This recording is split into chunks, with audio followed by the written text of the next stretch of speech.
Welcome out to It's All Been Done Radio Hour podcast. We're doing a Meet the Cast. My name is Shane. I am a troupe member, technical director, and I am hosting because our guests today are Kristin Green, music director, and Jerome Wetzel, the creator of said podcast.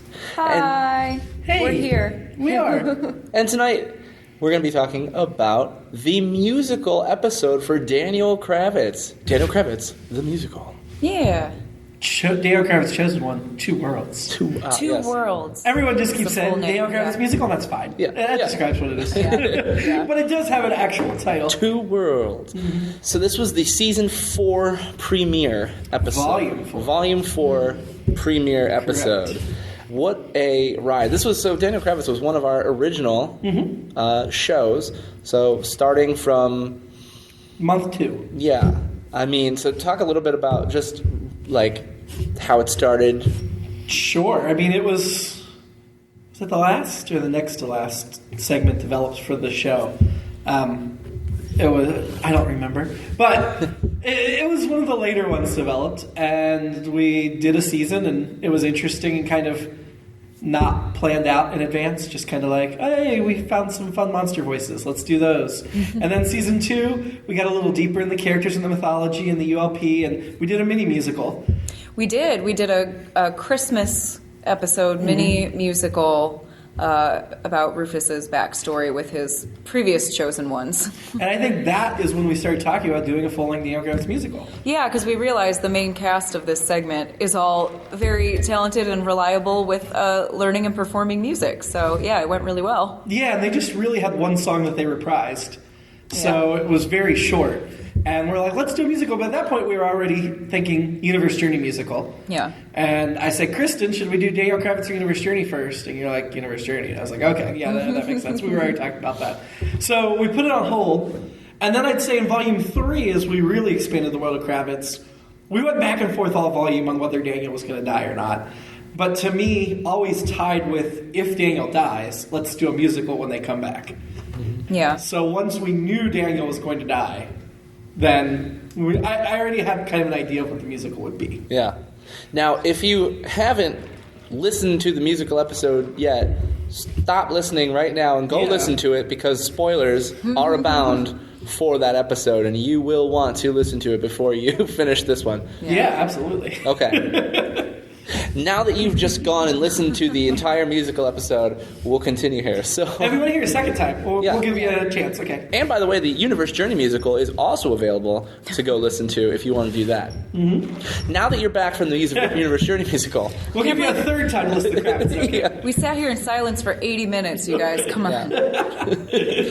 So, talk about the process of writing the Daniel Kravitz song. So what did you contribute? And then Kristin, how did you contribute? How did you collaborate together on these? Yeah, because I've always been curious. Do you write it sequentially, and when you hit a point where we talked about there being a song, do you write it then, or do you just write the script itself and then go back and figure out what the lyrics for the songs are going to be? That's a great question. I'd say normally I write it sequentially. And just write the music as I go. Or the lyrics. I don't write the music, I write the lyrics. Yeah. But I'd say we've done more Kravitz planning than we have for other segments. And with the musical, I think we had at least some preliminary conversations about the types of songs the characters would sing. Yeah, we did. We did have a meeting before you began writing the script about sort of laying out the acts, the number of songs, who would have their own songs, what points in the story deserved a song, and where they would fall, and what the general tone of those would be. So yeah, we laid all that groundwork before.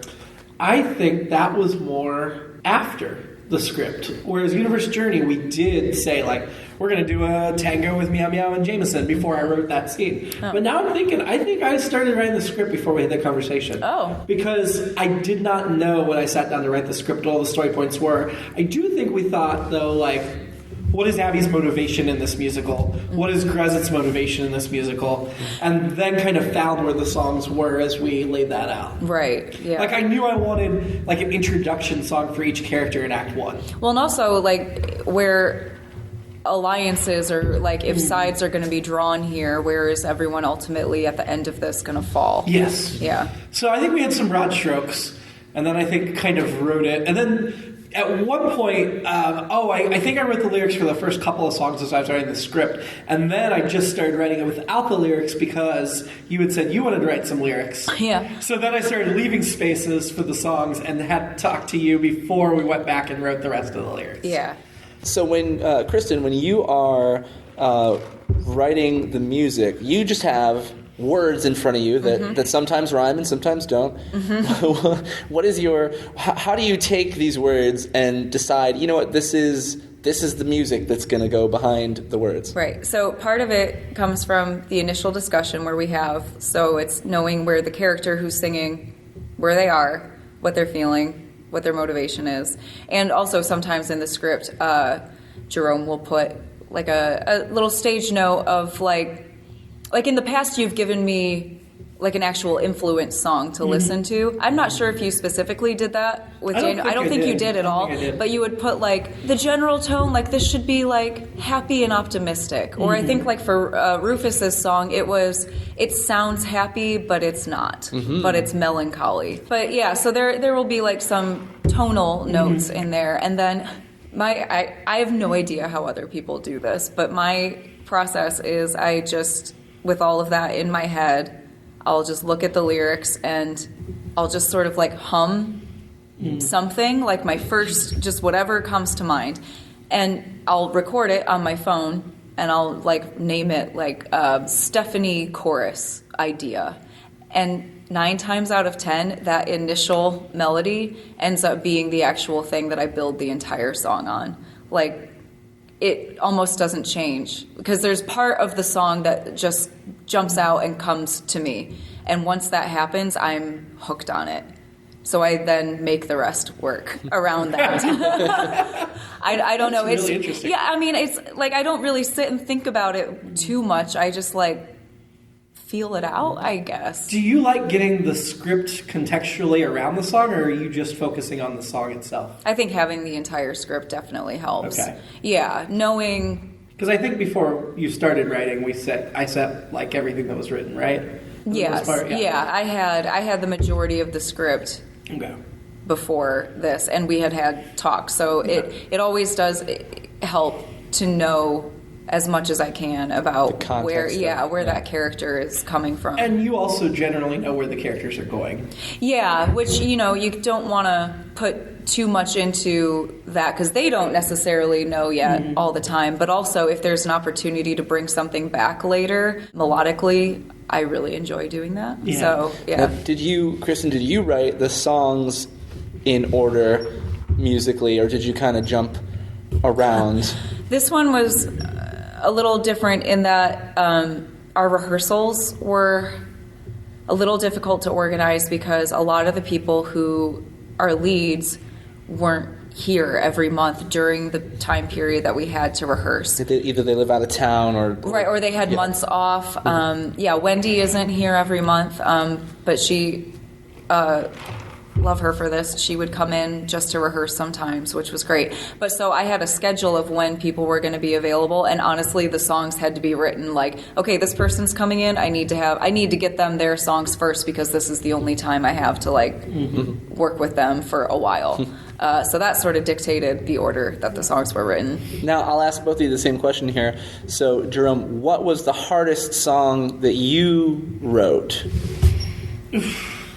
I think writing the Abby, the Queen song was pretty hard because after the theme song, which is the theme song, it's our first song, and I felt like it's gotta be big, it's gotta be catchy. I really like the Captain from Universe Journey, that opening, and so I felt like we need something similarly grand.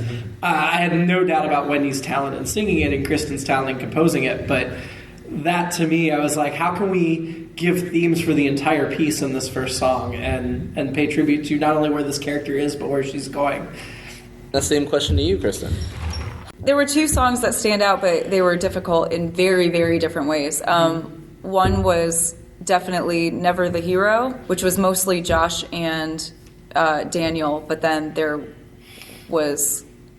Stephanie and Rufus came in and did a cameo in that song, which we sort of planned out when we were talking about like who would have duets. I remember specifically saying, like, hey, Josh and Daniel's conflict here kind of mirrors Stephanie and Rufus's, who had their duet a couple songs earlier. There's an opportunity, like I said, I'm always looking for these things to like bring back overlap a little bit. Yeah. And you wrote the lyrics for that one, right? Yeah, and that was also a song that I wrote the lyrics for, which I haven't done for a musical for the show yet. So it was starting with the lyrics and trying myself to get into these characters' heads, which I had never tried to do from a writing standpoint before. So yeah, the lyrics, the melody, finding the places to bring Rufus and Stephanie in and how we could call back their previous discussion. Just, it was a lot of layers, but it also is probably my favorite song from the show just for that purpose, because it was so much that came together so well because you guys just nailed it. And also Chase, we had Chase. It was also my favorite, I will say, and I don't think I saw the story parallels as strongly until you presented that finished piece. Yeah. I really liked seeing Daniel, I mean, because Daniel's our title character, but Rufus has been a very big lead, and so is Abby. And Abby's got her own story here. But three first characters, right? Yeah. But never has Daniel and Rufus's story paralleled each other so well until this season. I think. Yeah. And then the other one was what was it called? Abby, Don't Do This. The big group number at the end. So it was the text for that one. You wrote the lyrics for that one, Jerome. It was a lot of text because we have 4 or 5 characters in that one. I think it's 4, but it was much more of a conversational. It was one of those songs that is representing a conversation back and forth between all of these people, and it was a lot. And part of me, like, I knew I wanted it to be very staccato and to sound kind of dangerous because it's at this big standoff where they're on the brink of being invaded. So and also because it was long, I wanted it to be fast so that the song didn't end up stretching out. But then because everyone had all of these like stanzas of dialogue or lyrics within the song, I didn't want to make it too overly complicated, but then it also became a question of how do I keep it interesting while only using, I think if you listen to it, there are only 3 musical phrases in the entire song. So I thought, well, okay, I didn't make it too complicated, but also, is it just boring now? So we did things like with one of Abby's sections, we like did halftime, the same melody, but just halftime. Or JT, who jumped in on percussions, he helped break it up by adding in like this, like, I forget what he was playing, but this like really cool beat at certain points. So it came together nicely, but I just was going back and forth about like, how do we keep this from being boring and stagnant? I will say I remember writing lyrics for that specific song that I left Stephanie out, and that was something I wasn't sure I wanted to do because we established she's a lead, she's singing in this musical. We only let our lead sing other than we had to give Alfredo a stanza because everybody loves Alfredo. I love Alfredo. And I went back and forth on whether to make him a lead this season, ultimately decided not to, just based on story needs. But yeah, we gave him, but with this one I was like, well, Rufus and Alexis versus Abby and Grezit, because these are our 4 league carryovers that are butting heads here. And as much as I wanted Stephanie, and you're right, there was already so much that I was like, okay, she can sit back and watch. Yeah. She is secondary in this scene. I did like that, even though you had, I think Alfredo was on stage for that. Yeah, you had more people on the Abby Grezit side, and you did have Stephanie and Karnak. So I liked that visual of those, not minor, but those like supporting characters then stepping back and it becoming Yeah. It's very personal. Yeah. So we got these armies. It kept it much more personal, which was effective and I think raised the stakes. Like, if you introduce too many people interjecting, especially if they're not technically leads, I think that would have weakened it. And I think we got the picture already that here's this big army and here's these couple of people standing in front of them. We don't need that represented musically. We need to get into what's intriguing about the story, which are the personal relationships and how they've fallen apart and where they stand now. Yeah. What was the other one you wrote lyrics for?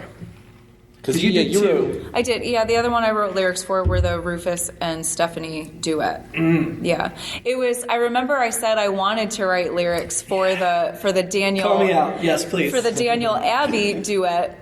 And I wanted the Josh and Daniel, and I wanted Daniel and Abby. And then I remember you sent me like an updated version of the script, and I looked at it, and there were lyrics for the closing song. And I was like, well, I guess I'll switch gears. So you had asked to write for 3 of the songs. I think you were still going to do Rufy and Steph. I think you were going to do 3. And I had forgotten. I don't know why I forgot. Because now, after I sent it to you, you reminded me, like, you played a song for me and said, here's, like, a tone of what I'm thinking. And then when she said that, I immediately remembered it felt really bad because I didn't do it on purpose. And I told her, feel free to just toss it out and write your own thing because I did tell you could write it, so ignore what I wrote. No, but I took what you had and I was like, all right, if I can come up with something for this, then I'll just keep it because it's already here. Yeah. And I remember that there's a section in the really early on in that song where, I mean, it starts with Daniel, but then it happens in Abby's verse too, so you hear it from both of them. But where they jump an entire octave, there's like this slide up. And as soon as I like hummed that out in my head, I was like, oh, I'm keeping this. Like, no, fine. Like, it's done. I mean, I think what happened was, when I get into the writing, sometimes I get in my zone and I'm not really thinking about everything that I should be thinking to go into it. And just writing the climax between the two of them, I think in my head I was like, okay, I got where this is going. I got the climax. Okay, I just kept writing and not thinking about, this part of it I shouldn't be writing. So something that was important to me, and I'm not even sure I did it consciously at first, is Abby really dominates the first act. And then she disappears right before we bring Daniel in 30 minutes into the musical. Because while everybody assumed he was coming back, I really wanted to give enough space that you might have doubted that. We were 4 songs in, and 30 minutes in, and he hasn't shown up. There's no sign. And if you were actually here in the audience, we actually kept Nathan hidden away in a room so that he wasn't even in sight to the audience. And I talked to some people after the show that are familiar, and they're like, yeah, we were sure you were going to bring him back, but then 30 minutes in, we were like, oh, well, maybe he's not coming back. Yeah. And then finally we drop him. But the moment Daniel comes on stage, Abby's gone, and we don't see her again until his story's done. And so she's not in Act 2 at all. Act 2 is very Daniel heavy. He gets the end of Act 1, very Daniel heavy in Act 2. And then when Act 3 starts, Daniel's gone. And we're back to Abby. So they don't exist in the same time in the musical until that final scene. It's almost like they're in 2 different worlds. Yes. Now you understand the title. Oh, I didn't put that together until just now. No, I'm really glad you did write the lyrics for that, because that is maybe one of the most powerful songs I feel like we've ever done, but it's very simple. Like that song just killed me. It is, because unlike the parallel between Rufus and Daniel, who are going through the same thing, a lot of the words in that song, Daniel and Abby's words match up, but the intention and the emotion behind it is so different. Oh, yeah. And I mean, obviously we're setting up this showdown between the two of them at the end of the season, and it's just, to me, it's really heartbreaking when you see the conflict coming and you're trying to figure out how you write yourself out of that conflict. And I'll be honest, I mean, we're still writing the season, but I still don't see in my head how they could overcome this. Like, it is this big thing between them. And we started talking about Abby going dark at the end of season 2 when she stabbed Regina. But then when I went back and re-listened to season 1, like, she clings on to Grezit, like, right away. And then, like, if you read into it more than what's there, like, it seems like she's got that little bit of darkness that was teased out of her with her friendship with Grezit. Yeah. And so it's been a slow descent, and I think we've taken our time getting there. And last season, in Volume 3, she was stressed, but she wasn't evil. She was a little demanding, she was a little bit shady, but she wasn't evil. And I think that's where we are. And the thing about her descent into evil is she still thinks she's the hero. She still thinks she's the one in the right, which I guess the good villains always do. But she is convinced she is saving the world, and her way is the only way to do it. Yeah. And doesn't understand why everybody's turning against her, which only makes her more determined to follow through her path, instead of stopping to think, well, hey, if Rufus is left and Alexis is left and Stephanie's left, and like, maybe I should pause here. Exactly. No, that's not in her thinking at all. So when you're doing the music, Kristin, how do you ever have to change words? Since you didn't write the words, did you ever have to change words to sort of fit the music, or do you work around the words and change the music to fit the words? I mean, I always keep the like meat of what is there, because the exact text, because if she changes a single syllable, I come down hard. No, I do have to sometimes, like, just to make like a phrase easier, or to make it syllabically like line up, I'll rearrange or reword it a little bit. Sometimes a lot, because as I'm writing the lyrics, I don't have the melody, right? No, I know. No, so that's a good. I tell you throughout whatever doesn't fit. No, but you've gotten better about this, but I don't think you did it. You might not have done it at all this time, but I know in the past there have been lyrics where you'll designate, like, this is verse 1, and then here's the chorus, and then here's verse 2, and I'm looking at the two verses, and structurally they're very different. Like, they don't have the same rhyme pattern, and I'm like, well...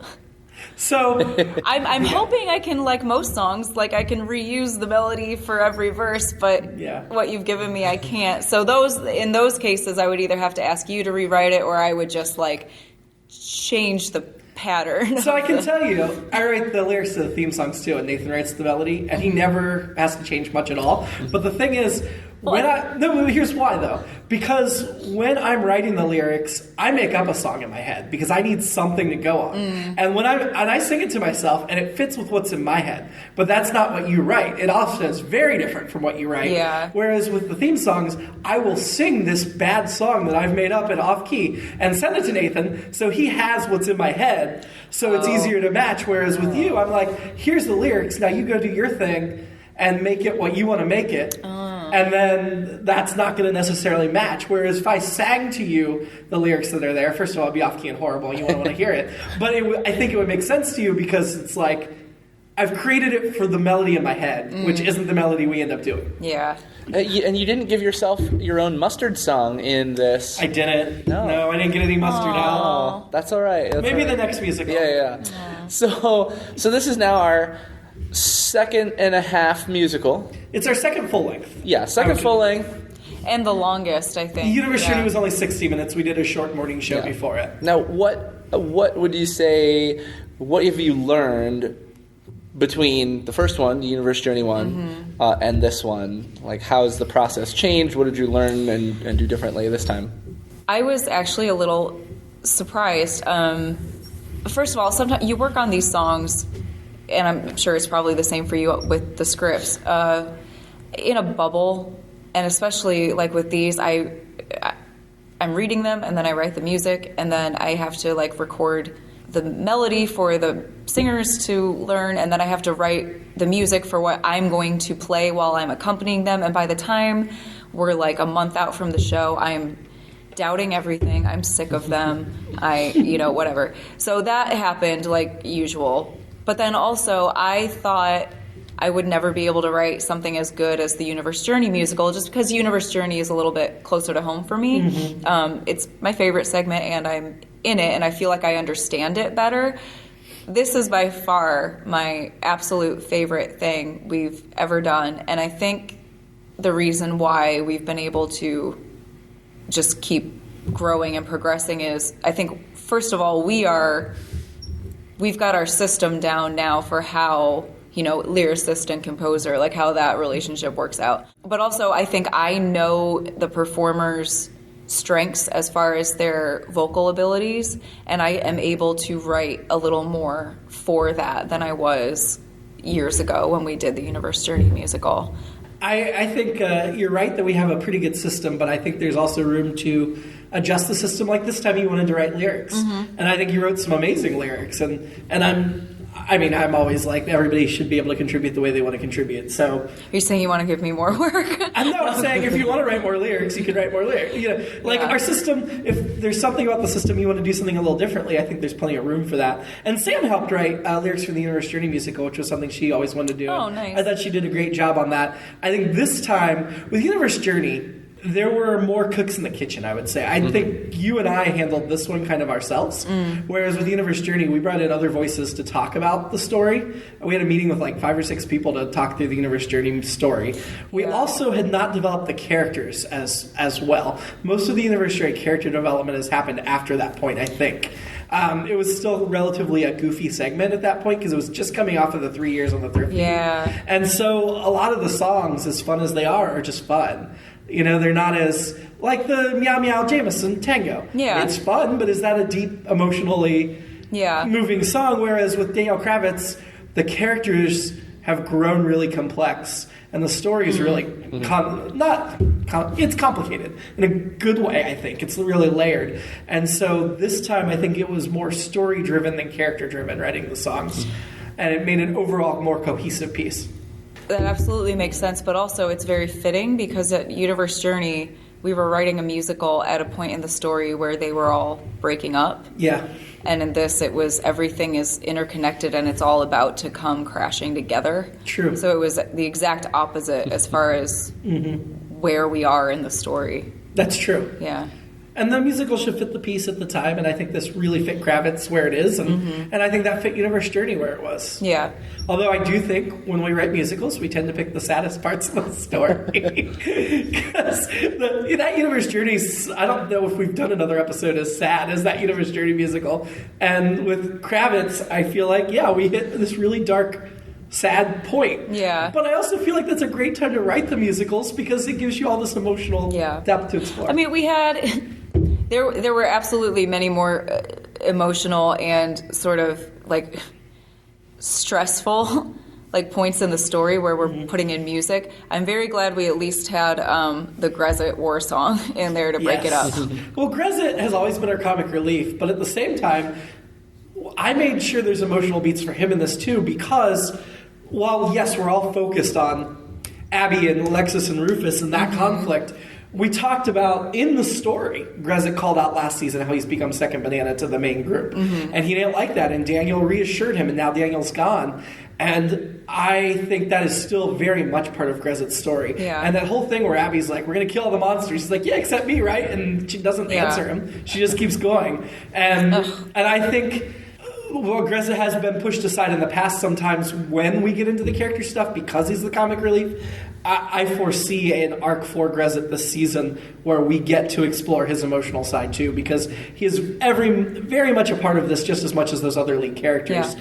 But we don't always hear that from him because he's not who your mind goes to for this. Yeah. And I think we'll get to see over this season that side of him. I want to shout out Ryan Yohe, who plays Grezit specifically, because I sort of gave him a big task, but one that he was excited about because his song, because of Grezit's speech pattern, and because he's not going to be a glorious singer, even though Yohe can sing. He can. This was another one where it was very staccato and it was a little repetitive melodically. I said, okay, here are the verses, here's the chorus, this is the melody for the verse, this is the melody for the chorus. And I just gave him a couple samples of those and I said, just repeat this, but also go through this and look at like what might be different, like where you're more happy or where you're getting more like growly and actually like pumping up the crowd, and let me know where you think you want to like hit those arcs, and I will then do something. The melody won't change, but like I'll play it differently to match that. So there's one verse where he said something like gleeful, so I did like a twinkly thing on the keyboard, and then another where he was like, I want this to build, so I was like, okay, I'll just add more like bass notes in there. So he did a lot of work to arrange that with me. Oh, and I think my favorite, I mean, all that was phenomenal, and Yohe always does a great job, but I think his most heartbreaking moment for me was when he's singing like, apologized, make up with Abby to his friends. Because Oh, he's I don't want to kill them. In the one we Yeah. talked about earlier, his whole thing is like, please just Yeah. surrender to her, please, because otherwise I'm going to... He's a bloodthirsty monster. Sorry, monster. Shouldn't say monster. But he's a bloodthirsty being who enjoys that. I mean, in Abby's descent, Grezit is a very important part of that. Like how he'll react and how he'll play with her. Yeah. But I think she's also responsible for bringing him up to the point where he's having this much of a conflict. She's stoking the bloodthirst, but she is not answering his emotional needs. Oh, right. Yeah. Which, Yeah. that's a conflict. Did it surprise you, or were you expecting people to sing in their character accents or voices? Because we've got two British characters, we've got a French character, we've got Grezit, Just Alfredo. Were you expecting that? Did it surprise you? We'll start with Kristin. It did not surprise me just knowing the performers as much as I do. I wrote the songs just for the songs and for the performer, and then I left it up to all of you how much of your individual accents you wanted to throw in. So my note was always, learn the song first, and then sprinkle in your accent, because we want to get the emotion and we want to get the song and the words out clearly. We also need it to sound like the character, but that can be, sometimes you hear things on the radio and you can't really pinpoint someone's accent because it all kind of sort of drops away sometimes. it sort of just mutes itself a little bit. But I was very, very happy with how like themselves everyone sounded while singing and while getting the emotional world of the song across as well. That was a lot to do. The one exception might be Grezit. He kind of had to be. That's his only voice. I don't think Grezit has any sort of. It's not like in the Universe Journey where Meow Meow.